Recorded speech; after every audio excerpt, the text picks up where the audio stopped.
welcome to Final Whistle Weekly, your weekly dose of what's good for you. The numbers stack up, don't they? 2 wins for the men, 2 wins for the women, two star strikers in, one new cop stand plan, and a partridge in a pear tree for any lucky people who win our competition. Spoiler alert, there will be no competition and there will be no prize. Sadly, of course, two players leaving that we'll pay tribute to. And happily, we talked to a player who came through the ranks with us and is now bringing young players through at Port Vale. He was at the game last Tuesday. Matt Doan speaks to us. So it's a packed agenda with me and my friends, Neil and Bill. How you doing?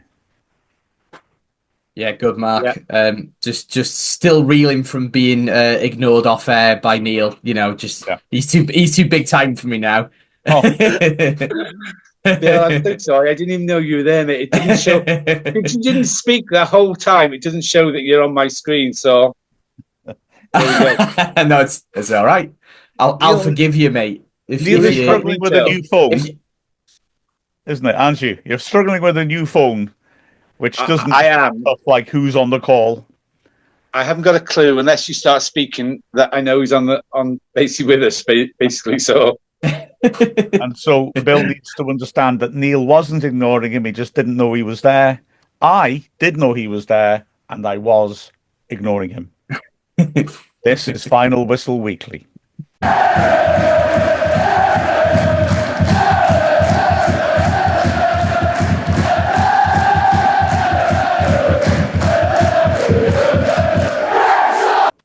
Well, like I said in the intro, it's been quite a good week, hasn't it, really?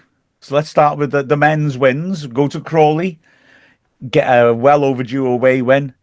Go to Port Vale, get a thumping away win. Happy days. Yeah, that Crawley game, Neil, was a defensive masterclass until it wasn't it? definitely so. I mean, first half we were superb, and second half, like a lot of the games this season, we went off the boil a bit and we were defending. And to be fair to Crawley, they scored a superb equaliser. And he thought game over, didn't you, Mark? Oh, 100%. Can I just say, Neil, I'm disappointed in you. I was hoping that when Bill asked you that question, you would just not say anything. But it would have been beautiful. Yeah, I was really happy with the first half because it felt different from our recent away performances with those two strikers.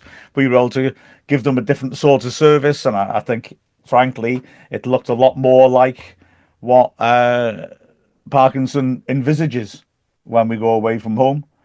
But having said that, second half they did get back on top of us, and yeah, you're right, Bill. We looked like we were just going to grind out a clean sheet because they weren't really looking too threatening, even if they were on top of us. And then that crazy goal, I mean, you just can't legislate for. But fair play, we fought back rather well, didn't we? We did, yeah. That goal was something, wasn't it? It kind of reminded me of a goal that I think it was Dean Keats scored against Kidderminster. Yeah, sort of took it on the volley and it went top corner. One of the best goals I've ever seen live, which is a bit of a frustrating game because I got a close mate from university who was from Kidderminster who was a Kiddie fan, and I thought we were going to do him over, but they ended up scoring two back, didn't they, to draw 2-2 after that stunner. But Crawley are an odd side. I didn't actually think they were that bad, but they maybe I haven't really kept up with them as a team. Have they changed manager at any point since last year? Because they seem to play quite differently to when we faced them previously. Yes, that's right. And I think that's a big part of what's going on at the moment. Remember, they had Scott Lindsay last season, who was astonishingly good and managed to, well, basically, at the start of last season, they were favourites to come bottom of League Two because they had absolutely no money. They'd lost, I think it was right in saying, all but 2 or 3 of their players, and they were in a horrific mess. They brought him in, and not only did he put together a squad that played lovely football, all bargain buys, amazing picks, and went on to get up through the playoffs. But then they started this season well. They lost that squad again, and he had to repiece it all together again. And they started well, but then MK Dons sacked their manager and brought him in. And That's right. Yeah. Talking to their local press guys, I think their current manager, Rob Elliott, is an ex-Newcastle Island goalkeeper. I think they feel he's doing a decent job, but the problem is that he wants them to be a bit more direct. But they have not got the players for that because Lindsay brought them in to play football, to pass it around. And I thought you could see they played some nice football, but they weren't really hurting us, were they? So that's their problem, isn't it? Yeah, but it was a difficult game for us as well because they're fighting for their lives at the bottom. Although they got promoted, they're in the bottom four at the moment in League One, and they're fighting for their lives and fighting for every point they've got. And I'm sure when they players scored that scream of the goal, they were going to settle for a 1-1 draw. Although they could have gone on and win it, but the curse is on you, Mark, because you said you had so many recognitions of the Bristol Rovers game. This feels so much like Bristol, and I don't know how many times you said that during your commentary. And I thought, and there we go, they score. Oh, yeah. But we won. We did. Far from being a jinx, I am good luck Mary. Whatever that means. Like a more benevolent version of Typhoid Mary. I mean, for me, they got two issues there. One is that they haven't got much money to spend, and their squad maybe isn't quite matching up to what their manager's looking to do. From the observation of their press, and from my observation, is that while they play nice football, they were quite poor decision makers in the final third. Lots of times they opened us up a bit, but then they played the wrong pass or they didn't play a pass.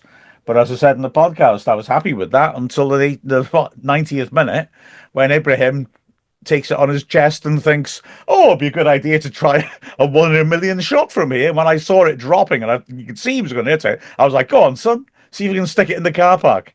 And I wish he hadn't. But fair play. Didn't we react well? Because, Neil, picking up what you said, for me, we looked like the most likely result then, if it wasn't a draw, was going to be a Crawley win. I was a bit concerned. There was a good 5 minutes of added time left. And we hadn't threatened them for a long time. But fair play. Longman puts in 2 great crosses, one for Fletcher who nearly scores, and then one for Lee who does score. So we did respond well to the goal, didn't we? It feels so good when you get a last-minute winner like that. I mean, undeservedly so, but it's 3 points, and we keep up with Wickham and Birmingham above us. But another fantastic away following when it's such a long distance down to Crawley, as you know, Mark. And another big crowd there for Crawley with Wrexham going there, which seems to be the same thing. Every away game is just a sellout. You're not wrong, Neil, and it's considering everybody told us how small time we were when we came up. They all seem to want to come and watch us, don't they? So happy days. And then on Tuesday, we completed rotated our team, except for Max Cleworth, who of course is indispensable, and took on a very rotated Port Vale team. But they have got a big squad, a good quality in it. But one of their press afterwards said to me that it was a good League Two team's backup against a very good League One team's backup. And once we equalised, there was only one winner, I think it's fair to say, in that match. I make that as our 4th choice strike force, though, Mark, which is crazy, isn't it, when you think about it? So you got Rodriguez and Smith. A toss-up between these 4, really, but let's say Mullin, Fletcher, Marriott, Palmer, and then Farl. Ashfield, or anyone else. Who else can the kit man play up front? Because we seem to have a lot of strikers, don't we? Elliot Lee, remember that guy? So it's good to have such depth. I think Farl had a bit of a. It seemed like the ball wasn't 100% sticking for him in the first half, but that second half performance was fantastic. Really encouraging, wasn't it, Neil? Oh, definitely so. I mean, I think we saw a bit more of the the true Mo Farah on in the second half on Tuesday night. You know, he came, especially after he scored that goal. He was a totally different player, and you could see the quality that Parkinson's seen in him to sign him for the club as a long-term prospect for Wrexham Football Club. Yeah, he looked sharp, didn't he? He made the ball stick. Did. And my only disappointment was the actual crowd there. It was such a small. We didn't think there was any fans in there because the camera crew was just showing virtually an empty stadium. But after that, they scored the first goal when, unfortunately, Revan misread the ball and virtually walked over the ball to hand them their first goal in the first 20 seconds. 20 seconds, the fastest goal scored, I think, in that cup game or in that cup competition. Certainly in that game. Pardon? No, it certainly wasn't that game. No, it wasn't that game. Yeah. I thought, here we go. You know, we've got a second 11. They don't really play together a long time. I thought it's going to be a long evening, but fair play to the lads. They put on a really good show, considering, you know, how often do they play together as a team? Well, yeah, exactly. And it was the back three and goalkeeper that played against Stevenage. And when that went in, you think, oh, okay, here we go again. But I was really pleased with the way that, in particular, Revan and Okonkwo, both of whom could have done better with a goal, bounced back. And they both, I thought, in very good performances. I mean, Okonkwo. Superb saves. Oh, yeah. Tremendous, wasn't he? It could have been 3-0 before we equalised. He made two fantastic saves. Yeah, and it's great to see him back. You know, the injury obviously affected him a bit. Just brilliant to see him looking like Arthur, that bloke who's too good for the level of football that we play, and can make that sort of influence. And Revan's pace caused them problems. I thought Elliot Lee, that was classic Elliot Lee as well. There were lots of good performances. And in Ashfield, I really like the look of Ashfield. And I was slightly surprised he hasn't had a few more minutes in this competition, to be honest. But I think he's got something. And it was brilliant when he scored, wasn't it? Oh, when you think he's only still on the 18 mark, and it's nice to see players coming on through the ranks, through the youth system, and actually, you know, moving that level higher and joining the first team squad. It's a great achievement for him. You can see the pride in him of scoring his first goal for his hometown club, a club that he supports, and it was just great to see. You know, it was a fantastic goal as well. No keeper would have stopped that, would they, Bill? No, living everyone's dream as well, isn't he? We're all very delighted for him, but also probably slightly jealous as well. I wish I could turn back the clock and score a goal for Wrexham as an 18-year-old. To be fair, what a moment that must have been. And his post-match interview, he just looked absolutely buzzing. It was lovely, wasn't it? Yeah, I'd have saved it, but I wouldn't have held it, I admit. Actually, I'd have been so out of position, I would have held it. No. Which means, guys, we now have a game against Bolton next Tuesday, which is, you know, considering we didn't have any games at home in February, it's a nice thing to look forward to. Yeah. And they've sold out their allocation today as well, so I believe, haven't they? So their fan base is taking it seriously. I suppose now, Mark, really, is this the first round that you start playing? Maybe not quite the full strength team, but an even stronger team again? It could well be, couldn't it? I mean, people like Fletcher coming off the bench, you know, he's shown he can, well, start in midweek and then play the next week as well with the Shrewsbury game. So, yeah, I think it may well be. Hopefully Mullins had the scan and is past fit for the game as well. So we could have some real quality coming into that side. And then Marius as well hasn't started since he come back from injury. I wondered if we might do that. So it'd be interesting. We've got a side that performed really well on Tuesday. We've got some other players who probably need minutes, who are quality. Yeah. And like you say, maybe this is the point where you start looking at some of the regular first team players. Although I was explaining to the Port Vale press that I said, well, it's a strong team, this. And then I realised it's 10 changes. But like I said, a week earlier, going into the Stevenage game, 5 of those players were our first choice team. So it is a terrific amount of strength and depth that we've got. And if we could boost her up a little bit more and give ourselves a proper chance. Well, Lee Cannon and Evans pretty much. I'd have to go and look at the stats, but would they have been the midfield three that occurred the most in the last season when we got promoted? That's a good question. So, if it's not them three specifically, they'll have played a lot of games together like that, wouldn't they? So, yeah, we got such a strong squad that I think our second choice lineup would be a pretty solid mid-table League One team at the very least, wouldn't they, Neil? Yeah, I think Phil Parkinson's got a big decision to make about the team selection on Tuesday. We haven't got a game this weekend, so all the players will be rested. So will he be looking to give our mainstream players minutes on the pitch, ready for our game away? Is it Northampton next Saturday? So I don't know, or will he give him an extra rest? So yeah, it'll be difficult for him to make that decision whether we go for. I'm sure he'll go for a slightly stronger starting 11 than we started on last Tuesday. But as you said, we've got such a great quality and depth in the team that no matter who you put on the pitch, we're not losing any quality or experience, whichever players you put out there, every Mark.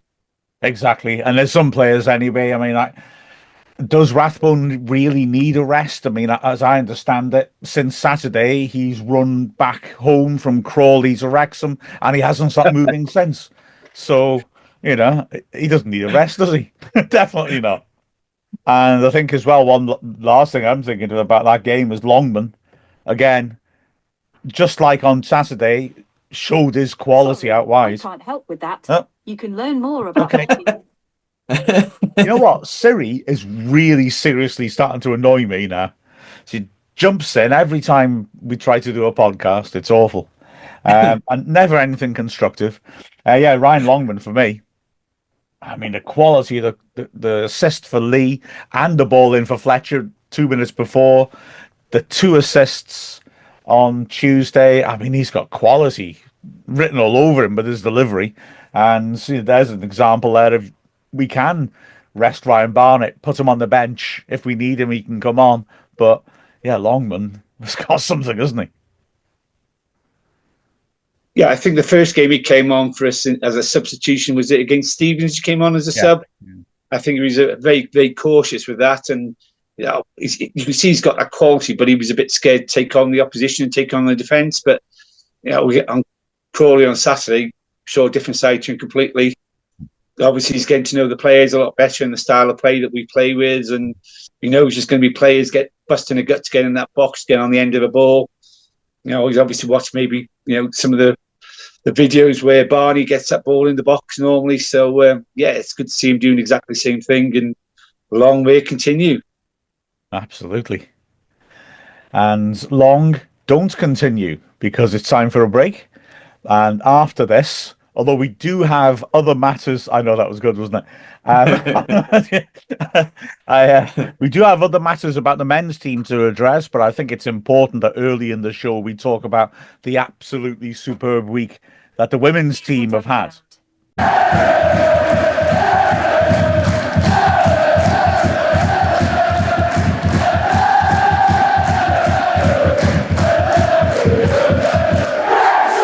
And dear listener, if you heard the comments Neil made after that segment, you would blush.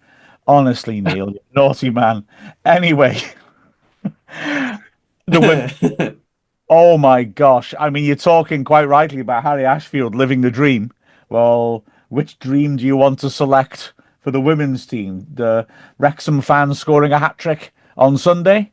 Or the Wrexham fans scoring the greatest goal in the history of football on Tuesday? With 2 results that, against the odds, have kept our season alive into the last day of the first phase. It's been amazing. We beat Aberystwyth 7-1 on Sunday at last, after all those games where I'm saying we don't get the results we deserve. Somebody paid for that, and that could have been more. We hit the bar twice. We hit the post as well. Their keeper made 2 or 3 very good saves. And then a huge game against TNS, who are up there in the title race. And wow, firstly, they showed why they were in the title race. There were times in that game when they looked sensational, but we held them off. and grew into the game and had good spells on top of it. Lizzie Craven made an outstanding save halfway through the second half, and then 3 minutes left. Talk about a heroic winning goal. Great breakaway. Cross comes in from Abby Iddenden. Ava Suckley, who scored that hat-trick, she's all on her own 6 yards out at the far post. She's got to score, and she misses it. She misses the ball. It ricochets back out. But while TNS are breathing a sigh of relief, Rosie Hughes does brilliantly to keep the move alive and retrieve the ball from the flank, rolls it into Lily Jones. And, Lily Jones, who has a bit of a soft spot for Wrexham, does what Lily Jones does. 25 yards out, left wing. I think I'll just curl it with pace into the top corner and see how that goes. It went well. The celebrations were insane. And at the end of the game as well. Oh, I'll tell you what. It was brilliant. And now we go to Swansea. If we win, we're in the top 4. And that's that. Incredible. Oh, it was just so good. There, I'm going to have a lie down. Yeah, but Mark, when you think what we were talking about a week ago before they played Aberystwyth, the last time we did the Final Whistle Weekly, that you were a while ago you were quite optimistic they'd get there, and then last week you thought it's going to be a real uphill struggle because Aberystwyth they'd beat, but they were playing TNS, which was going to be a hard game for them, and it turned out to be. But both results went our way. Yeah. And last game for them is Swansea, which is a week on Sunday. And they could be in the top 4 if they win that, which is sublime considering what we were talking about a week ago, where the odds were very, very, very, very distant. It all depended on what Swansea did as well, but they haven't done very well in that time that we've won 2 games. So I think they're 2 points ahead of us now. So a win for Wrexham and we leapfrog Swansea into 4th position and we'll be in the top 4. The frustrating thing is, you're quite right, those 2 points dropped against Cardiff Met really shouldn't have been dropped. And if we had those 2 points, because of the thrashing we gave Aberystwyth, we've got a big goal difference down in Swansea. So if we'd had those 2 points, we'd need a draw in Swansea to go through. As it is, we do have to win there. But we beat TNS, and they're good. And, honestly, Bill, I mean, the momentum we've got going, Swansea have lost 1-0 to Cardiff on Sunday, drew 0-0 at home to Britain Ferry. So, as I suggested, tough games for them, and they've only got 1 point out of 6. And then this Sunday, they played that trophy final, having beaten us in the semi-final against TNS. The momentum's with us, and I guess I'm hoping for TNS to turn them over so that we can feel they've got not much momentum going into it. Yeah, funny one, isn't it? Because you're right, it would be nice for TNS to win, but regardless, we've been due a win against Swansea for a while, and it's funny how the football gods sort of make these anomalies sort of happen, isn't it? This has got all the makings of Wrexham losing 5-0. No, I'm sorry, any of the women's team that are watching, sorry, I don't mean that. It's just, it sets it up really nicely, and I believe it's a 5:10 kickoff. So does that mean it's on S4C? What a game is on S4C. I don't know that they've confirmed yet which one. But you'd imagine, looking at that and the profile of Wrexham and Swansea, that would be the tie to go for, surely, wouldn't it? If they didn't cover it, it would be odd, I think. Very, very, very, very odd. But who knows? And the other little fun element is that we also play Swansea in the quarterfinal of the Welsh Cup. The week before, we played them in the league. So that's this Sunday, Mark, is it? To work them up. So again? Is that this Sunday? No, because this Sunday they're in the League Cup final. Okay. Sunday after, and then we play them in the league. So we actually have a chance to soften them up as well. So, it's insane. It's absolutely. What do you do in that situation then, Mark? I know there's a week between the games, but do you consider resting players in the cup, or do you just go for both? What do you think is the sort of go for both? Is it go for both? Surely, because if we don't get into the top 4, we're in the semi-finals of the Welsh Cup. Yeah. And also, there's a week in between. there's no imperative really to rest players. I would argue they'll have a couple of weeks rest getting into that double header. As far as I'm concerned, you go for it. And they're both away games, Mark, as well. And I know the last game is away at Swansea. The cup game's at home, and then Okay. the league game is away. So I hope we get a good crowd. I'll tell you what, the last 3 games in particular, I think the crowd at the Rock's been very vocal as well, and that's been great. You know, as we were talking about earlier, Mark, as well, you've got a big dilemma, haven't you? Because Wrexham men are playing the same day as the Wrexham women. It's not an early kick-off, is it, for the men on the Sunday? Let me double check. I was going to say somebody could kindly helicopter you from Mansfield all the way down to Swansea. There we go. I'm sure there might be a few generous supporters out there who may offer you the chance of a ride in a helicopter so you can go and commentate on both games. It's Ryan. it's a 3:00 kickoff, Mansfield Wrexham. So, right, Mark. It's too tight. Sorry. I think in terms of your fan though, you could comfortably watch the game on TV. I'm assuming it's on Sky with it being a Sunday game. Yeah. So you could comfortably watch the Mansfield Town game and then go straight to the Rock to support the women. It's down in Swansea. Sorry, down in Swansea. Oh, well, hopefully they'll both. Sorry. Yeah, of course it is. Yeah, but hopefully it'll be a TV bonanza then with both back to back on TV, so you can sit comfortably in your armchair or whatever and watch them both in one go. It's the Wrexham Armchair Classic. Yeah, well, apparently we're an armchair club these days, so why not embrace it? Yeah. Oil, money, and armchairs. That's how the Beverly Hillbillies theme starts, isn't it? Well, up from the ground came a bobbling crude. I'm sure Bill doesn't remember that Beverly Hillbillies. Beverly Hillbillies, come on. I know of them. It's not something I'm particularly aware of beyond the name. You should look it up, Bill. They were good. You should look it up. They were, to be fair. They made good money out of oil. Oh, man. Happy days. Bill was more of a Champion the Wonder Horse sort of guy. No, that was before in time as well, I think. Well, looking at that car they're driving, no wonder you quite like them, Neil. They probably remind you of home, don't they? It's very Whitchurch sort of vibe to the... You've been having lessons off Mark. Oh, that's beautiful. Yeah, well played, Bill. Well played, Bill. Other memorable moments from the women's game. One of the floodlights didn't work. We were actually told it hasn't worked for 4 months, but we haven't got any midweek games. So this was a surprise. It was down in the corner.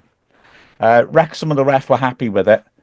Because there's 8 or even 10? Not 8, I think. 4 on each side. So, okay. All the others are working. TNS apparently weren't happy. Possibly because they got a cup final coming next weekend. They just had a tough away game in South Wales last Sunday, and maybe they would rather have our game played, next week, which I would be able to understand. And the way I was told, the referee had said no, or pacified them, was to say, "Oh, if it gets any worse, then I'll think about it." How can it get worse than off? I was really intrigued by this. How much go out? Again? Fair point.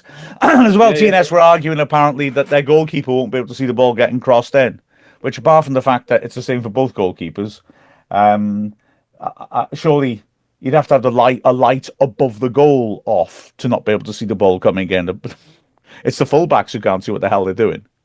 But it was playable, and the ref was sensible and played it. Also, Karen Allen, our skipper, who enjoys running through brick walls and doling out punishments to opponents who have the nerve to be anywhere near her, was up against Chantal Tier, who is a feisty character, and the two of them exchanged a couple of fouls. Tier's was a bit of a retaliatory one, and so Alan did the absolute beauty of going in with it was a tackle. It wasn't a foul. It was a fair tackle, but my word, it was hard. She slammed in, sent her flying right in front of the dugout, stared at her for a bit, and then stared at the dugout and walked off. And you think, come on, Wrexham, this is what we want. It was beautiful. And then poor old little... So again?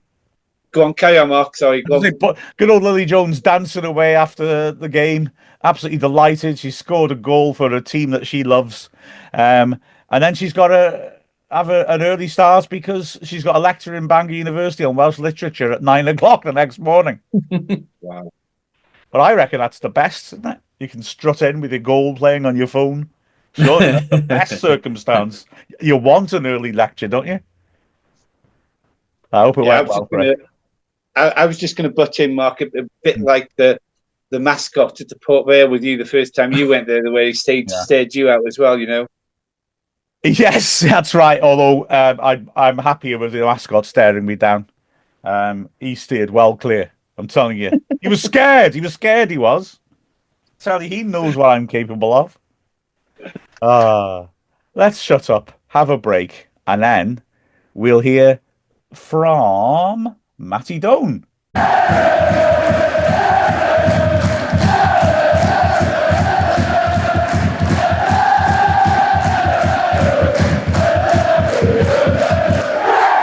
Matt, thank you so much for joining us. Massively, massively appreciate it. And I'm interested, as well as talking about your time with Wrexham, as maybe talking about how, now that you're at Port Vale bringing young players through, how that contrasts with you starting your professional career in Wrexham. But let's start at the beginning anyway, because you signed up for Wrexham when you were very young, did an apprenticeship through the club. I mean, that must have been a positive experience, I assume?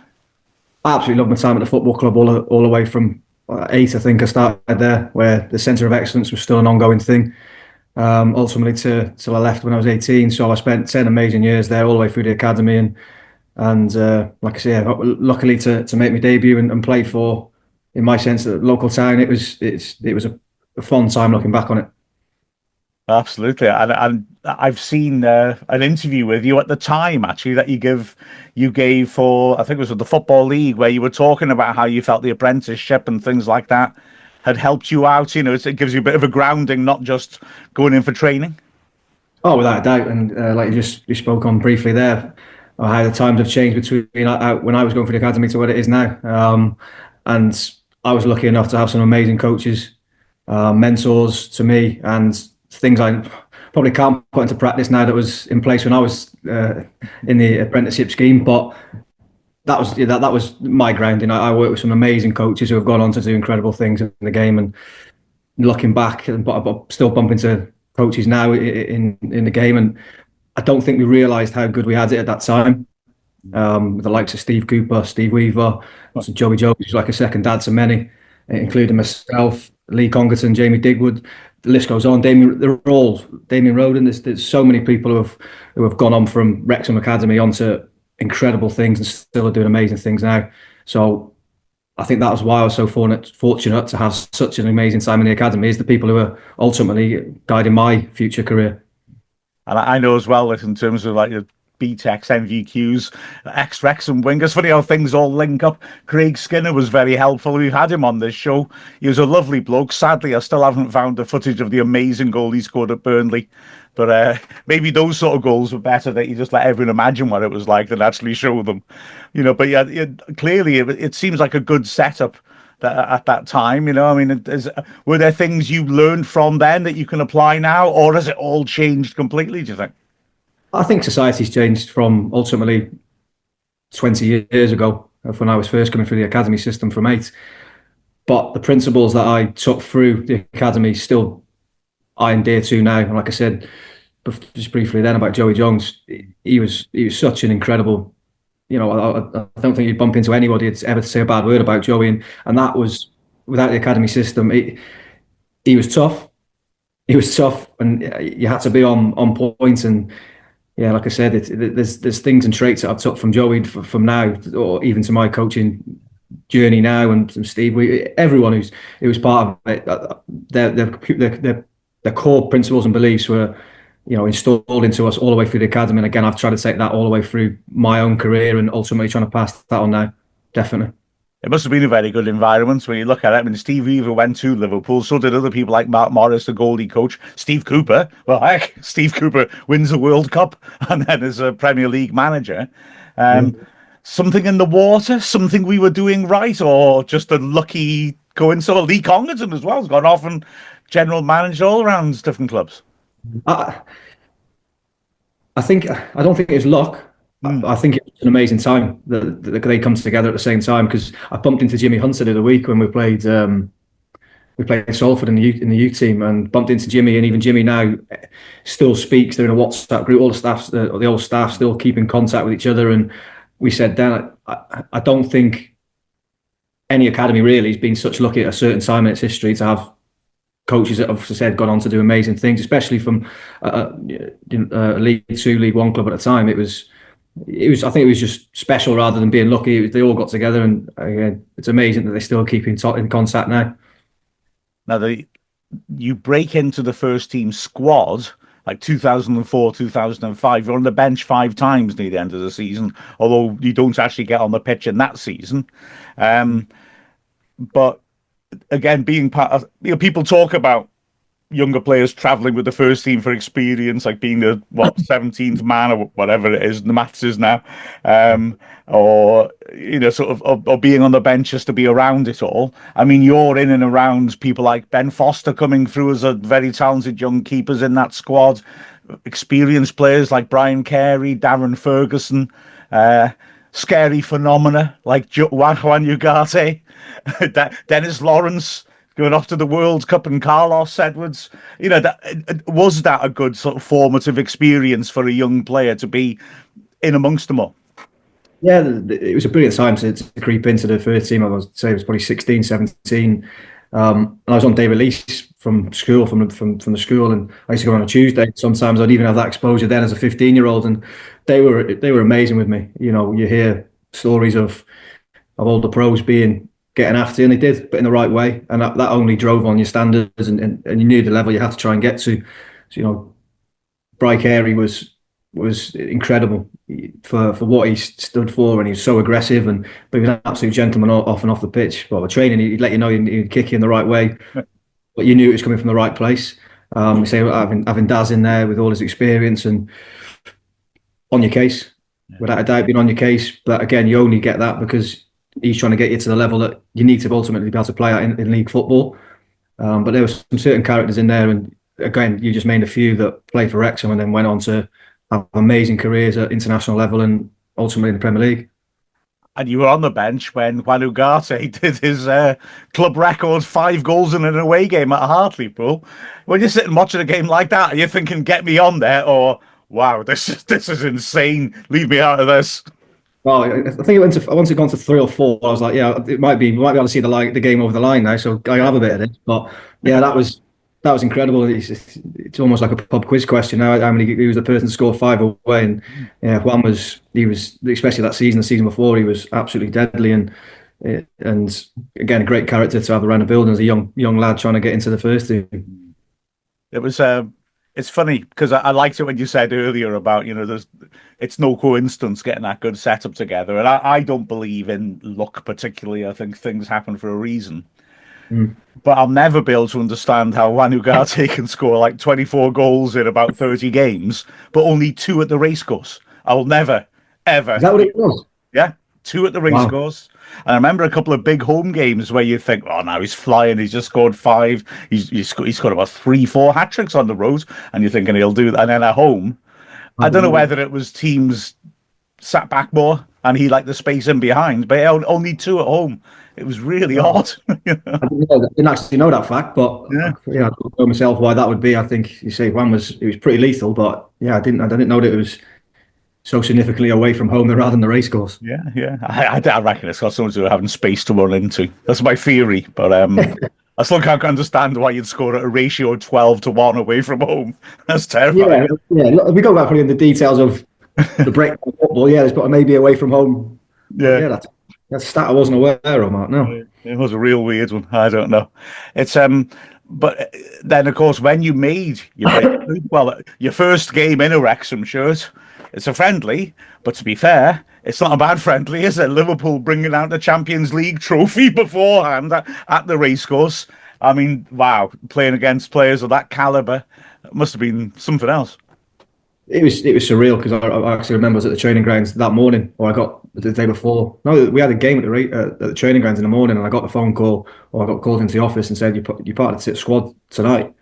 And you said I've only finished school probably 3 or 4 weeks prior, so I've gone straight into my first year scholar, and pre-season I'm involved in this squad, and yeah, it was a special night for everyone, I think, because it was sold out race course, and instead of lifting the Champions League, going onto the pitch, and I'm thinking, oh, is this what football is? And I was far from right, but that was again an amazing occasion. And I remember, well, probably a lot of people speak to me now regarding that debut. It was, I can't remember who it was now. I'm sure you may be able to tell me, Mark, or somebody else, but it broke free, and I've been saying 16-year-old lad, no cares in the world, and I've just sprinted back, made a tackle, last man tackle at 15, 20 yards out the 18-yard box, and yes, people keep reminding me of that to this day, and it is definitely true that younger players have got no fear, and that was my case on that night.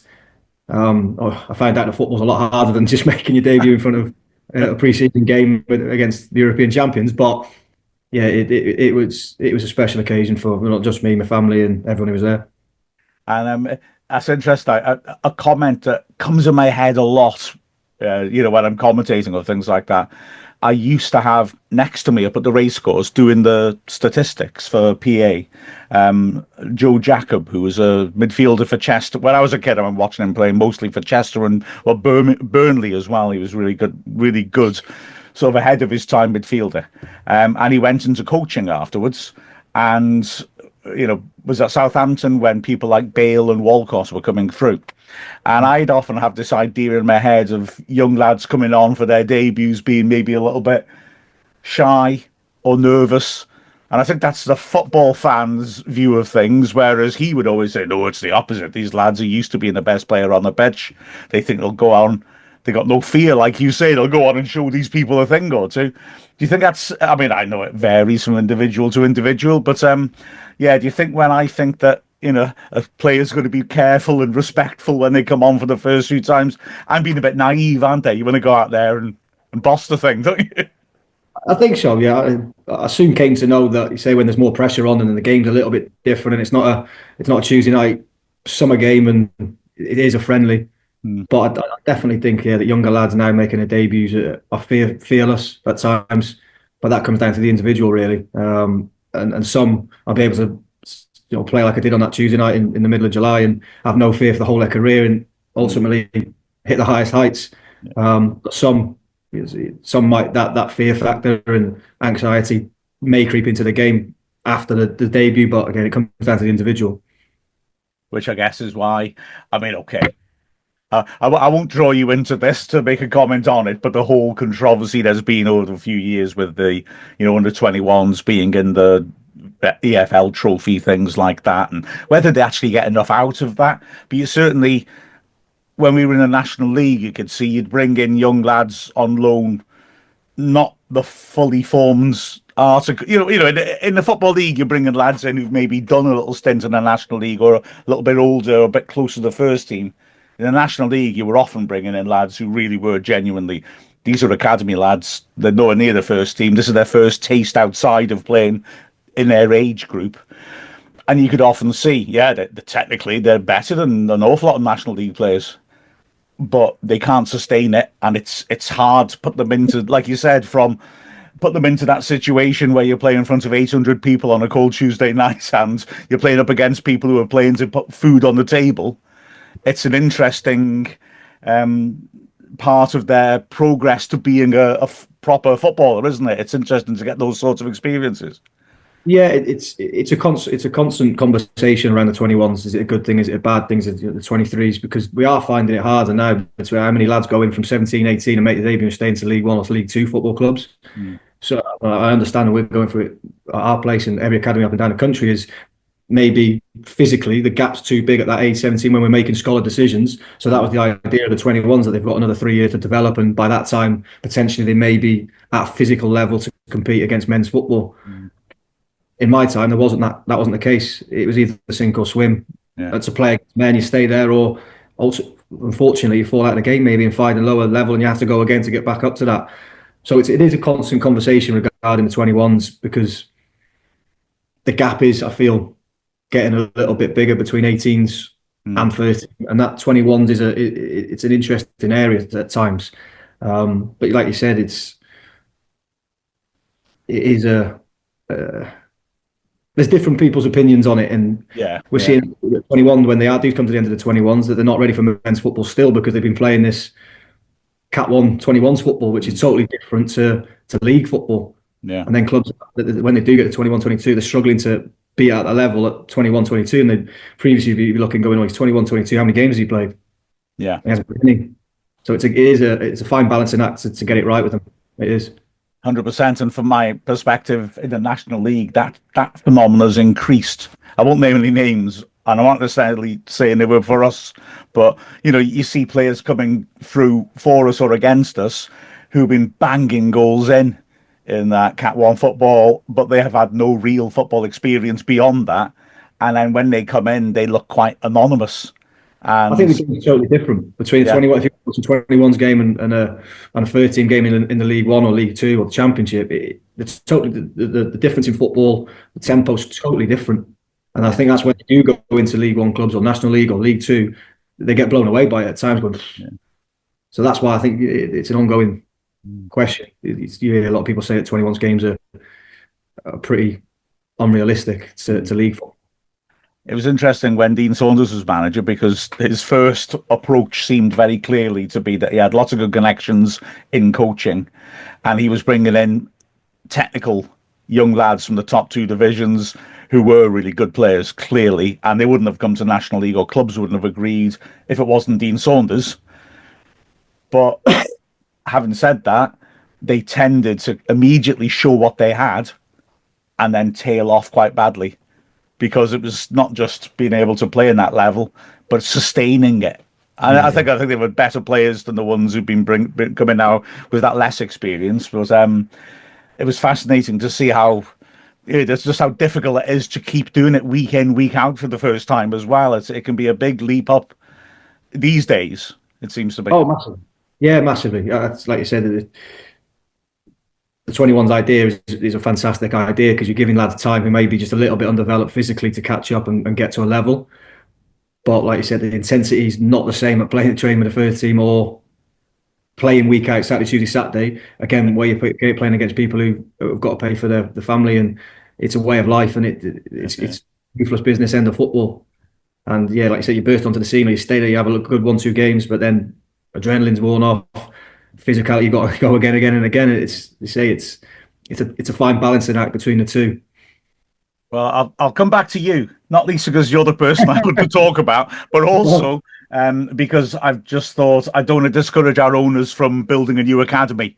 So maybe I'll change the subject. That first season for you, of course, it's interesting. It's sort of gradual. You're getting a fair amount of first team experience, quite a bit off the bench as well, but you are getting thrown in the deep end, and it's a first season when we sort of promise a bit, end up mid-table, but we got players like Mark Jones around the place, as well as the ones we mentioned before, who sort of look like good players for you to combine with. You're a nice technical player. You got players like him there who seem to have similar mindsets and can work well with you. Yeah. Mark Jones for that season was unbelievable. The goals he was scoring from outside the box, volleys, it almost become a weekly thing. It was incredible, and yeah, it started to go a young squad, and hopefully we're trying to build something to have success there, because you said they've had so many good players through the academy. It was in a good spot. It really was, and see playing with Jonah and that in training, and just seeing how easy he made the game look at times. It maybe ultimately should have played at a higher level, but even to this day, some of the goals he scored in training, you're just going, wow. The natural ability was special, it really was. Perhaps the best goal I ever saw Wrexham player score was him at Oxford, and the frustrating thing is there isn't so much footage around from then, and there is a video of it, but it's so pixelated You can see how far out he is, but you can't really make out the fact that he hits it on the volley with the outside of his foot from 30 yards and it goes in the top corner. But yeah, so it wasn't like a one-off. He was doing it all the time, wasn't he? He was just yeah. volleying and hitting it from everywhere, shooting from everywhere. But he said there's not that much footage of it now because he would have had a pretty good goal reel. Yeah, I'll say. Yeah. But yeah, so that's also the season when John Walters was with us, wasn't it? I think I'm right. And I found that fascinating because everyone except me sort of says, how did he then go on to a higher level? I rated him. I thought, okay, he didn't score as many goals as maybe he'd like to, but he did a lot of work for Lee McEvely. He was very selfless. I wasn't so surprised at that. But most people, Wrexham fans, say, well, I can't explain how he rose up. But I think he had a lot more to him, I think, than people gave him credit for. Yeah, without a doubt. And I think you touched on there his work rate and his endeavour from the top end of the pitch is incredible. I think it probably like a bit not underestimated. His work rate went unnoticed, and then obviously went to Chester after. So that may be why Wrexham fans are a little bit. Yeah, well, yeah, fair point. But yeah, he was brilliant. You say his work rate in training and in match days was incredible. I think probably now he'd have probably got a lot more admiration for his work rates, if that makes sense. And not then he didn't.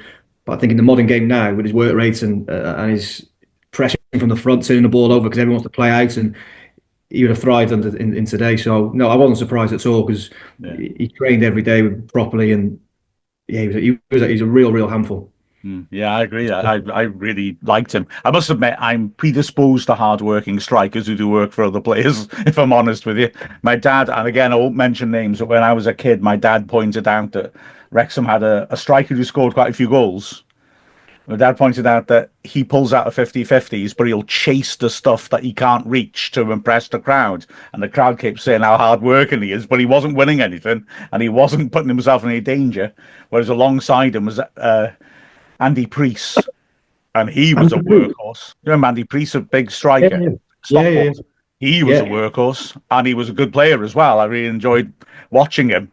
But he sacrificed him quite a lot himself for the other striker, who seems to be much more popular. But yeah, my dad's taught me always enjoy somebody who puts himself ahead of the team. Yeah, definitely. A bad lesson to learn. Yeah, I think that's what I'm trying to install into our lads now. Yeah. First, it comes his attitude and work rate, and anything after that's a bonus. And say you can have not all the technical ability in the world, but if you're willing to work hard, you can sustain a very good career. Yeah. And probably with these, why you see so many managers who move to club that ultimately may take a few lads that they worked with before because they work hard, they trust them, and say you can have an amazing career, but on the outside, fans might go, why they signed him? Why have they signed him? And so much goes unnoticed. And you say there's loads of different parts of the game where you need a bit of everything. You need the workhorses in there to let the more talented players, if you want to call them that, in the technical sense, to thrive and ultimately try and win games of football. But I love the players that work at, can't say the word I want to say, but yeah, they just work hard for the team and go unnoticed and just do the job, and they're very, very respected within the game, I feel. In that season where you're starting to establish yourself, I find it quite interesting. I mean, Dennis Smith, what a manager, someone I've got an immense amount of respect for. I found it interesting that in press conferences, he would be very quick to praise you and also to build up, you're going to be a major player in the future. And I guess, again, it varies from individual to individual, but I'm assuming that made you feel good rather than made you feel pressure. He's looking to read you and say the thing that he feels will help you to develop. Yeah, Dennis was amazing for me. He ultimately gave me my debut and got me around the first team. So it always, we didn't say about luck before, but I think sometimes you do need a little bit of luck and someone who's going to see something in you. And fortunate for me, Dennis was incredible for me, and I'm very, very respectful for what he did for me to start my career and to go on. But yeah, I generally didn't read much in the press when I was younger, and I've took that all the way through my career because it is, fans make it hard at times, and as I said, the more you go out looking for it, it can affect you. And I've seen that throughout my career, and I try to advise our lads now, burst into the first team. If you burst into the first team and make your debut, you're going to get a lot of praise. But it can certainly turn quick. We see all the positive things, and then you start, oh, brilliant, brilliant, brilliant, brilliant. I love this, I love this. Yeah. After 3 or 4 games, it can soon turn the other way, and especially with social media now. So, not from my personal aspect of Dennis, and like I said, absolutely amazing for me to give me that opportunity. And I tried to stay away from the press and red passion as it was all then. At times, still going, stay away from them, because it can turn, all the positives can turn the other way. And it's interesting you're saying that about not trying to get involved in the media, because another thing I wanted to ask you about was that Dennis Smith, of course, did an astonishing job because of the problems that were off the pitch at the time. And for a young player coming through, are you able to just shut that out and just get on with your career? Or, it does inevitably sometimes the sort of rubbish from the outside has to interfere with how you're getting on with your job? We were aware of it, but I think we were totally naive to the circumstance what it was at. We were 16, 17-year-old lads. So we obviously read the papers and there was whispers around the training ground, but we never really knew the full extent. Well, obviously the fans did, and they would feed back to me. I have a lot of Wrexham fans who were friends of the family and things like that. So they would always ask, "Oh, is it?" Again, this wasn't the social media exposure there is now. But we were totally aware of it. And ironic, I was watching the Wrexham documentary on the first series, and it's at one of the games where the owners were there, and it pans around there, and I'm sat behind the dugout, we're just chilling with the rest of the lads. We didn't know really what was going on, but no, Dennis did an amazing job, and the staff did at the football club to almost shelter it from everyday life as at the football club. But we were totally aware that there was something going on financial, and the word of administration just kept going round and round and round. But being a 16, 17-year-old lad, you don't really know what that is without being really. Quite, yeah. When I was 16, 17, I could barely make a fist. Don't you worry about it. That next season then, again, Dennis has set the team up really well. You are now regular in the team, and we get off to such a flyer. I remember us being at home to Grimsby in midweek, and Grimsby were one of the favourites to go up. We just annihilated them. We win at Chester. The Sheffield Wednesday game, we just batter Sheffield Wednesday at Hillsborough. Swindon, the top of the league, they go ahead. We beat them. I think that's the game where Dennis Wise is their manager, and he actually trips up somebody as they run down the wing. I think it was the right, so it probably wasn't you. But I mean, it was an astonishing start of the season, and at that point, you just think, wow, the momentum, the confidence flowing through the team looks amazing. It must have felt good to be getting the first proper run in the first team with the team playing like that.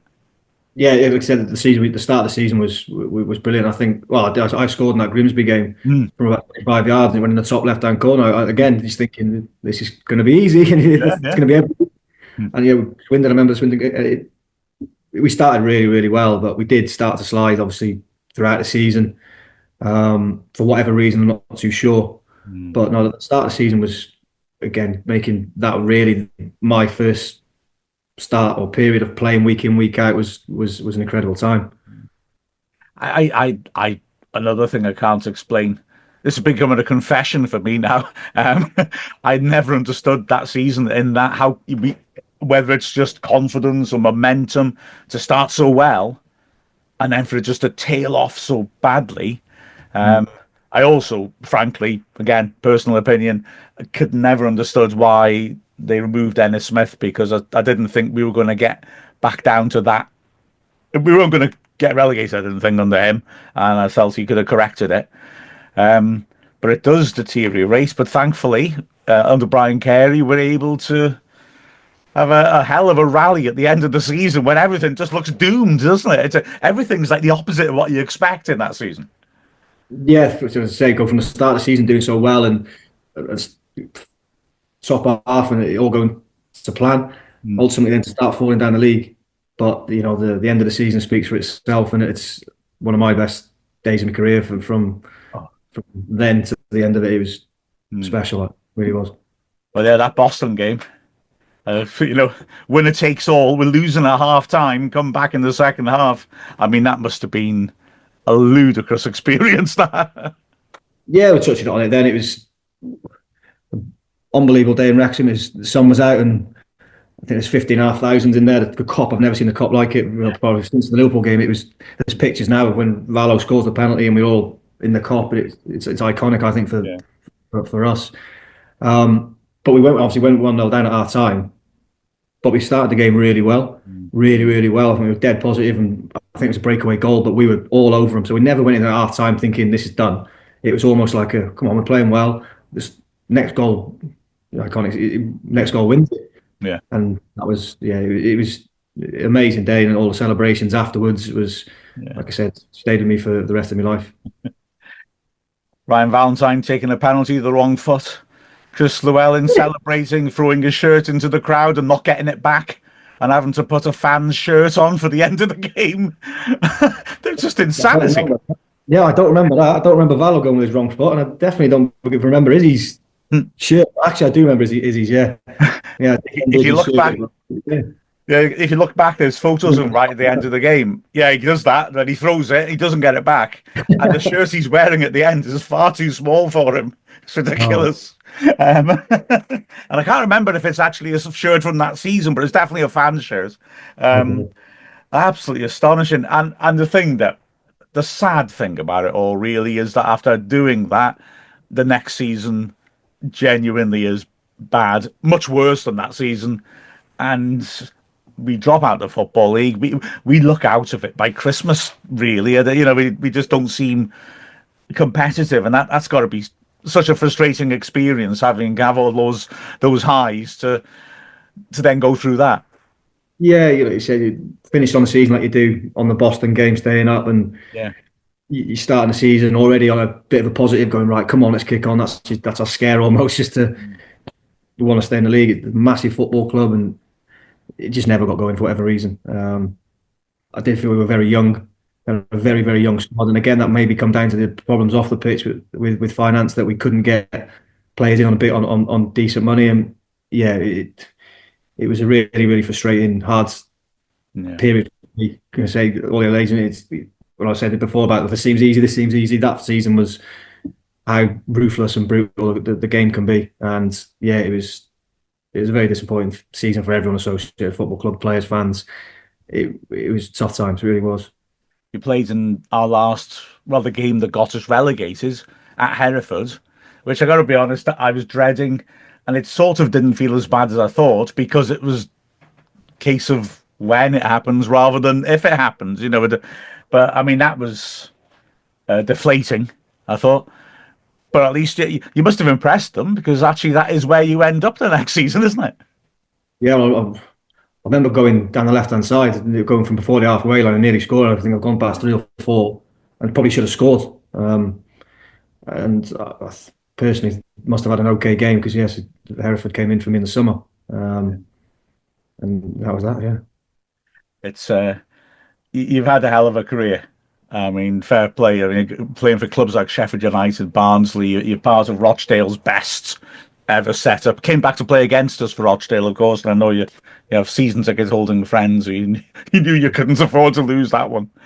And now working with the young lads at Port Vale. I think you were at the game on Tuesday, I think, were you? Yeah, we trained in the morning, and we was there of an evening, and again it was, which one do you want to win? And it was a win-win for me that night. And if the lads that got through, the 13, absolutely delighted. But like I say, Wrexham are in a very, very good spot at the minute for both in the cups and the league.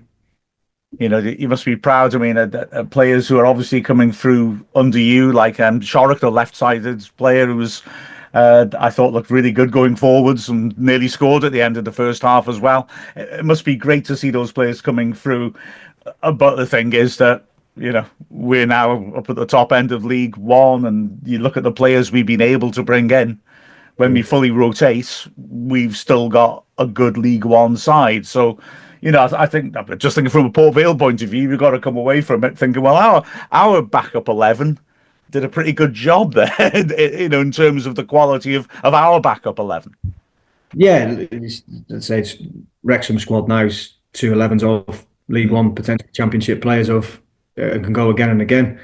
But the opposite end of the spectrum, say Port Vale's it's got a big squad, but they've propped it up with a few of the lads. So the last couple of years have been quite successful from an academy's perspective, getting maybe 5 or 6 pros into that squad to maybe not play week in week out, but are definitely progressing from our perspective as young pros. And it's since retiring, it's been really fulfilling seeing lads go on a journey, and it's an amazing feeling to say you've had a part of it, and it's then to get them to the next level, and hopefully they go and have amazing careers in the game. Well, absolutely. And I wish you and Vale all the best. I'd be very happy to be coming up against you in the league. Not next. I want you to go up because both times I've come. See it. You need that in a couple of years because we need to get promoted. What I'm thinking is I'm happy for you to go up this season. I want you to go up this season because Vale's a good club. We've been there twice this season, of course. Had lovely warm welcomes, lots of nice comments, and a friendly club. So I want you to come back up because you shouldn't be in a bottom division. And then, like I said, I don't want to play next year, but maybe in a Premier League in 3 years' time. I'll see you there. Yeah, we'll meet you there, Mark. No problem. We'll try and pull our finger out and catch you up. Sounds good to me. Matty, I got a day. Lucky to have you, and you always represented Wrexham with honour and quality as well. And it's been such a pleasure to catch up with you. It really has. Thank you so much for joining us. No, I really appreciate it, and say thanks for having me. And it's a club that I've always supported throughout my career, all the way throughout. And so I've got some good friends in the squad now, and I'm delighted to see everyone do it at the football club on a totally opposite journey to where I found it how long ago. But yeah, thank you very much for having me, and hopefully speak soon.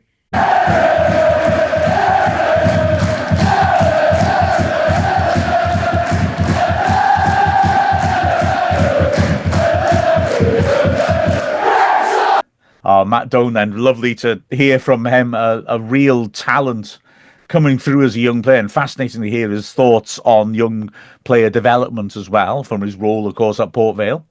And he spoke very highly of Mark Jones, who also came through the club youth system, and Bill, they were excellent players for us, weren't they? They were, yeah, and they're probably not that much older than me, but it was when I first started going, they were like the youth prospects of the squad, really. And that team behind me, that's where they both sort of played in that side, didn't they? And I remember Matty Doan, I think might have been the year after this, I can't remember, but it was one of these 2 seasons in that period. First game of the season against Grimsby, scored 1 or 2 goals, or was it he scored 2? Yeah, that's right. That was it, and set the other up, didn't he? And he was just like, "Ooh, we got it."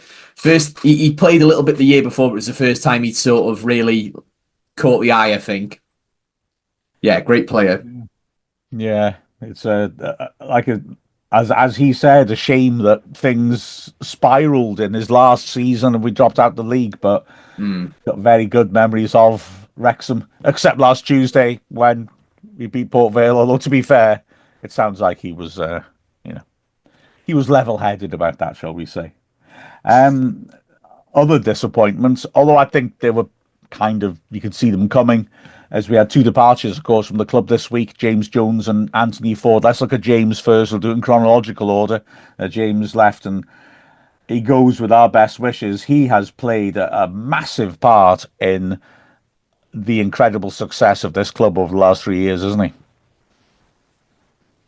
I think he was quite instrumental in our promotion from the National League, wasn't he, into League Two, and played a number of games and scored some crucial goals for Wrexham during his time there when we played in the National League. So, yeah, he's been on the fringes of the first team squad for a long time now, hasn't he? Since we had these new players come in, so it's inevitable with extra players coming in the transfer window that some players have got to leave to make way for these new players, and unfortunately he's one of them as well as Anthony Forde. Yeah, he's one thing that was really underrated about his game was some of the important goals he scored. Yeah. Well, I mean, we'll get on to Anthony Forde. He scored a really important goal as well, but that goal he scored against Sheffield United at home, absolutely took the roof off the racecourse, didn't it? You know, that sort of breaking the lead that they had, you know, and he scored quite a few goals and quite often pop up from that position, sort of run into the box late and catch the ball nicely. And you know, we owe him and Forde a lot. I don't think any player from that squad should ever have to buy a pint in Wrexham again. And give him the freedom to the city as well, Neil. Oh, definitely so. As you said about the Sheffield United game and the goal he scored there. Funny enough, I was watching. I don't know whether you guys watch Gogglebox, and he was part of what they were actually watching last night was the Wrexham versus Sheffield United game. Oh wow! And how they were all disappointed that Sheffield United scored that very, very late equaliser at the racecourse when we were 3-2 up, and they were all reaching for Wrexham. It was superb to see, and actually quite sentimental, and brought a bit of a tear to your eye, you know. But it's all part of our history and what we do is what we are as Wrexham fans, and these big games we've seen and watched, and even the last couple of years, you know, the Coventry and Sheffield United, and both James Jones and Anthony Forde were involved in those teams. So as you said, Bill, they won't be forgotten, and they'll always be welcome back to Wrexham.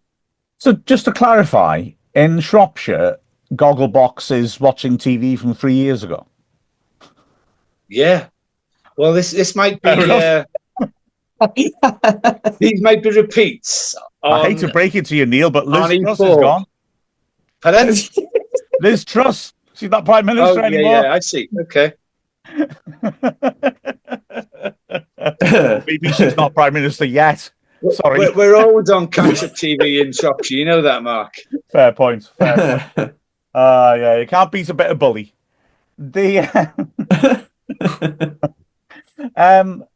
I think Jones, you know, I think it's tempting to be so impressed by his astounding stamina and work rate that you don't notice those things that you both quite rightly pointed out, that he also had the quality to create. He got a good amount of assists and to score goals. He's got the engine to go past the strikers.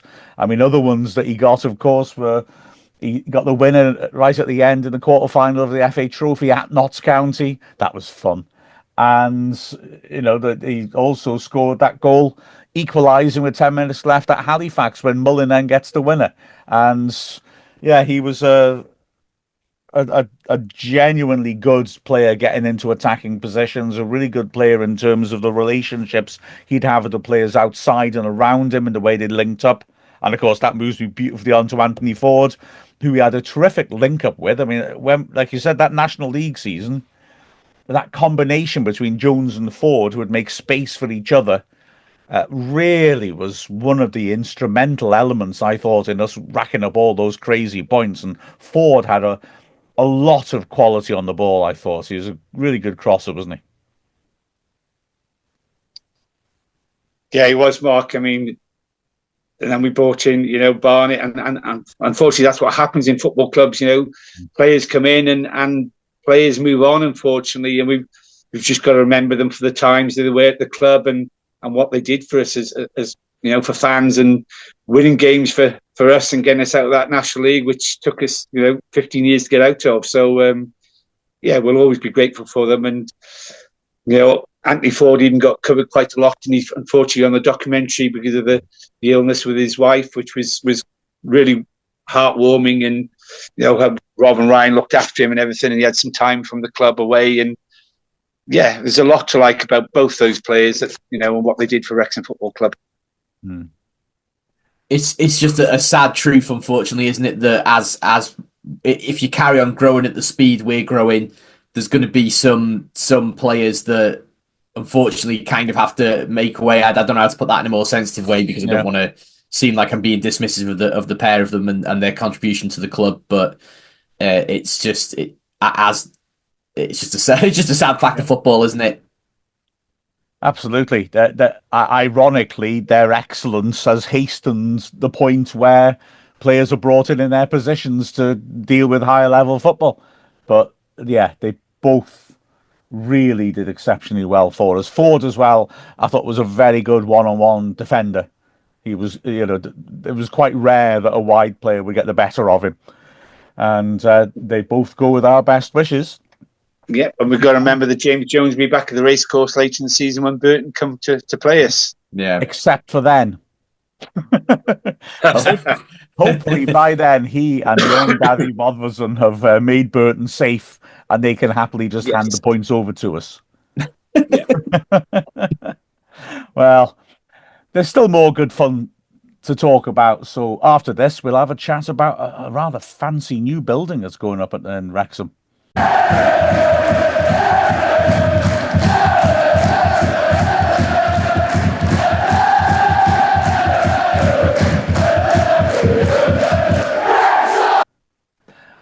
Well, we were talking a couple of weeks ago, weren't we, about how impressed we were with Populous and their process as they research before planning the cop stands. We've now seen those plans, and wow, I want one of those at my football club.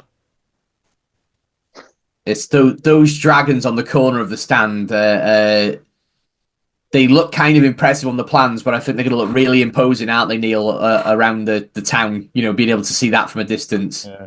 Oh, definitely so. I mean, it looks, I don't know, it looks out of this world, the stand. I mean, how many clubs can say they're going to have a stand like that? It looks superb. I thought they were going to go for a 7,500, but still I believe they're going just for a 5,500 seat to stand. But yeah, it looks superb, apart from there's a lot of discontent depending on which forum you go on to. Wrexham fans not liking it for this reason or that reason. There's a St George's Red Cross on there which you need to get rid of, blah blah blah blah blah. And you think, Neil, this is what other fans are saying, not me. Well, look, the way I see it, I think even if you don't like the design of the stand, like you sort of said at the start, we're going to have something really, really unique. And as much as I quite like the original one that we had, it was like a sort of pretty generic football stand with a nicer sort of like outer layer to it that was maybe a little bit unique. But this one's going to be, there's not going to be a copy of this anywhere in the world, is there, Neil? No, it looks very, from a distance, looks like a castle, which North Wales is renowned for castles, and fortresses. Fortress Kairas, that's what we've been that for a while now, haven't we? Exactly. I was not going to mention mad petitions and things like that, Neil. I've got to be honest, but seeing as you have, why not?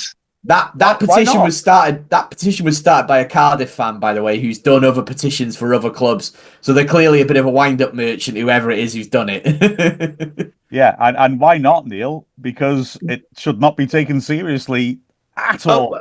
I didn't mention petitions. I said the number. If you go into different Wrexham fans forum, the number of people are moaning about the design.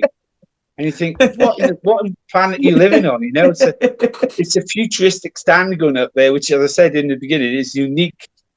No other football club is going to have anything like that. As Mark said, or Bill said, most of them are very generic and they all look very similar. Where this is looking totally different to any other stand you'll ever see at a football ground. The petition to remove the England flag from the Wrexham Cop has 16 signatures. Democracy will beat you, Reynolds. Come on. Oh, my God. I mean, the way I look at it, call me old-fashioned, a couple of nice chaps who aren't even from this continent have picked our town out and are going to build something awesome in it, and some people still complain about that. Well, that's exactly what I'm getting at, Mark. I'm not. I know it is, Neil. I know it is. It's such a funny one, isn't it? The way the internet is these days. Like I got some interest outside of football, and I just don't think that it is out. I don't think it's just even boxed off with football. Like, I'm quite big into my gaming, and there's whenever a new game comes out, there's so many people that moan about it. It's like, why can't you just enjoy things? Exactly.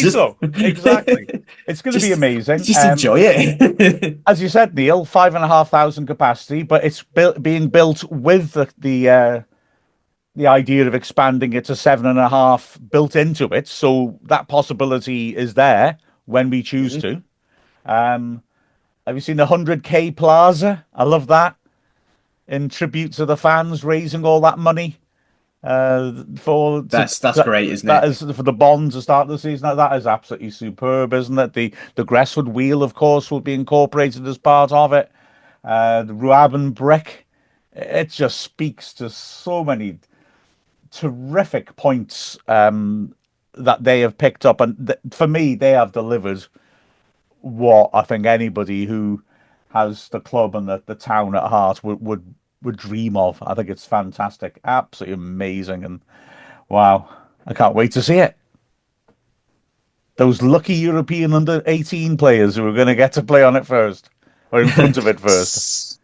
Yeah. Well, you got a little bit of a mention in one of the press releases, didn't you? Not by name, but the lead architect mentioned that they'd spoken to the local commentators. So that was quite something. But to peek the curtain back a little bit, I don't know how much. Well, we didn't sign any. I didn't sign anything, so I'm assuming I'm allowed to talk.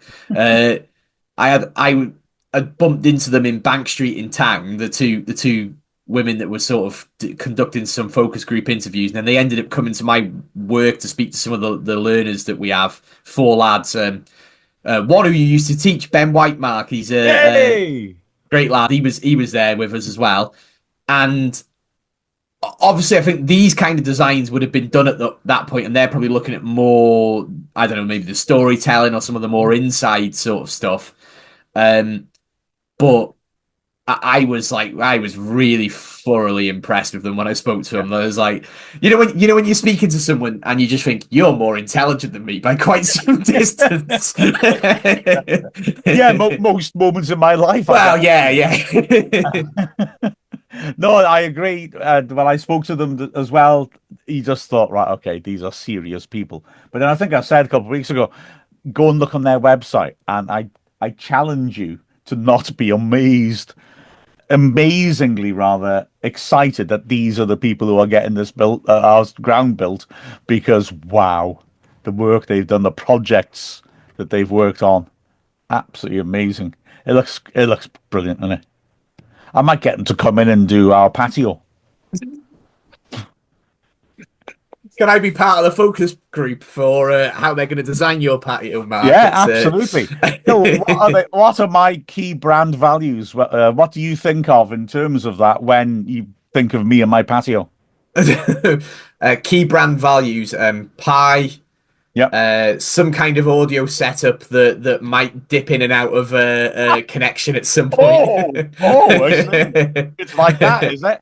That's not your fault, but it is part of your brand, Mark. So I was thinking of like being flat because it's a patio. And of course, I mean, I don't know if you realise this, Bill, but I was the first person ever to climb the Wrexham flat mountain. It's the only completely flat mountain in the world. The one in Johnstown, the coal heap or whatever you call it. Well, obviously, I wouldn't go up there because you're not supposed to, are you? I have been up there and it's desert. No, but don't do it. I was up there before they built it. Yeah. Bad fact. What do you reckon, Neil, when we get the architects in to build you a pigsty? What's your brand? I've already had the architect building, and that cost too much as it was. So I don't want to get some professionals in there to do it. They'll cost me an arm and a leg, mate. So you got unprofessional architects in. How are the pigs? Just in have you not seen the video questions? Have you not seen the video on X? No, and I don't. Oh, you want to see? That's what Elon wants. You want to see Sammy Pig on X? Sammy Pig. That sounds worryingly like the sort of account I don't look at on X. Sammy P. Scratching, his name is actually. That sounds worse. Sammy P. Scratching. Yeah, and he's got fantastic ball control. You want to see it, Mark, with his football in his pen? He's superb. I'll sign him up. Yeah, exactly. Look up the video on X, and you'll see it. He's superb. We're actually having a Wrexham football. He was a new signing for Wrexham. He was. Oh wow! Oh, I'll have to have a look at that. A Wrexham football shirt made for him as well. So that'll be the next one going up. Oh, hey, Bill, Neil's gone mad. I have. Sammy P scratching sounds like a urinary tract infection to me rather than a pig's name. But okay. Do you think maybe this podcast has come to its natural end? As let's be honest, Sammy will fairly soon. He's got a few months to go yet. Oh, and on that optimistic bombshell. Okay. We'll have to have a look then at Sammy's escapades. I always thought I thought he's a sign for the Hammers myself, but never mind. Thank you very much. I'm here all week. I didn't think I'd be able to bring the tongue down from what we were just talking about. It's been a pleasure, chaps. Any other business? No. Look forward to next week, guys. Yes. Yeah. Do you know I'll what? go watch the end of the football game, see on TV. Fair point. Okay. We're not live, Neil. All right, okay. Sorry, mate. Oh, dear. Yeah, and we're not on in 3 years in Shropshire either. No. So, there you have it. Enjoy the delay, everybody. We've been Bill Long, Neil Williams, and Mark Griffiths, and this has been Final Whistle Weekly. Oink, oink.